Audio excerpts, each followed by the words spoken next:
कहानी का शीर्षक वह बूढ़ा बरगद की छांव। गांव का नाम था हरिहरपुर। नाम जैसा ही हरा भरा, पेड़ों से घिरा हुआ, शुद्ध हवा और मीठे पानी से भरा हुआ।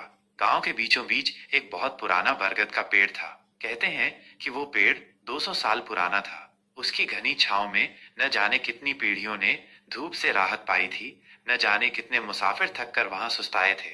गांव के लोग उसे बूढ़ा बरगद कहते थे और उसे किसी बुजुर्ग की तरह सम्मान देते थे। पर समय बदला, शहर पास आ गया।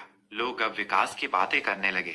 एक दिन गांव में कुछ अधिकारी आए। उन्होंने बताया कि सरकार उस जगह पर एक बड़ा शॉपिंग कॉम्प्लेक्स बनाना चाहती है, जिसमें गांव वालों को नौकरी भी मिलेगी, दुकानें भी मिलेंगी और हरिहरपुर आधुनिक बन जाएगा।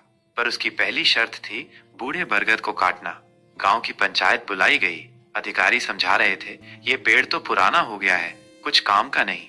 इसकी जगह आधुनिक सुविधा आएगी, ये गांव शहर जैसा बन जाएगा। गांव दो हिस्सों में बंट गया। कुछ युवा विकास के समर्थन में थे। उनका मानना था कि ये एक मौका है बदलने का। वहीं गांव के बुजुर्ग और कुछ समझदार लोग उस पेड़ को बचाना चाहते थे। उनमें सबसे आगे थी 12 साल की बच्ची राधा। राधा गांव के स्कूल में पढ़ती थी और पेड़ पौधों से बेहद प्यार करती थी। वो हर रोज उस बरगद के नीचे बैठकर पढ़ाई करती थी। उसे लगता था जैसे वो पेड़ उसकी किताबों की रक्षा करता हो, जैसे उसकी छांव में ज्ञान की रोशनी होती हो। राधा ने उस दिन तय किया, मैं बूढ़े बरगद को कटने नहीं दूंगी। उसने गांव के बच्चों के साथ मिलकर एक आंदोलन शुरू किया, पेड़ बचाओ, हरिहरपुर बचाओ। उन्होंने पोस्टर बनाए, स्कूल में नाटक किए और सोशल मीडिया पर भी ये मुद्दा उठाया। राधा ने पेड़ के पास धरना शुरू कर दिया। उसने कहा, जब तक ये पेड़ है तब तक गांव की आत्मा है। इसे काटना मतलब हमारी पहचान मिटाना है। गांव के कई लोग धीरे धीरे राधा के साथ जुड़ते गए। एक दिन एक रिपोर्टर गांव में आई और राधा का इंटरव्यू लिया। उसकी बातों ने सबका दिल छू लिया।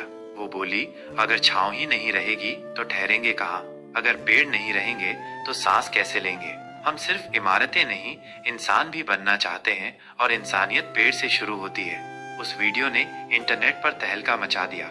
लाखों लोगों ने राधा की तारीफ की। पर्यावरणविद और कई बड़े लोग भी उसकी बात से प्रभावित हुए। दबाव बढ़ा और अंततः सरकार ने प्रोजेक्ट की जगह बदल दी। बरगद बच गया। राधा को उसके साहस और पर्यावरण प्रेम के लिए राष्ट्रीय पुरस्कार मिला। लेकिन उससे भी बड़ी बात यह थी, गांव के लोग अब हर साल एक दिन वृक्ष सम्मान दिवस मनाने लगे। उसी बरगद के नीचे सब इकट्ठा होते, गीत गाते, पेड़ लगाते और प्रकृति के साथ जीने की कसम खाते।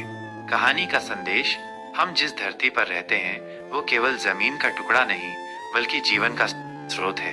पेड़ केवल लकड़ी नहीं, जीवन देने वाली छांव है। विकास जरूरी है, लेकिन ऐसा विकास जो प्रकृति के साथ चले, न कि उसे मिटाकर।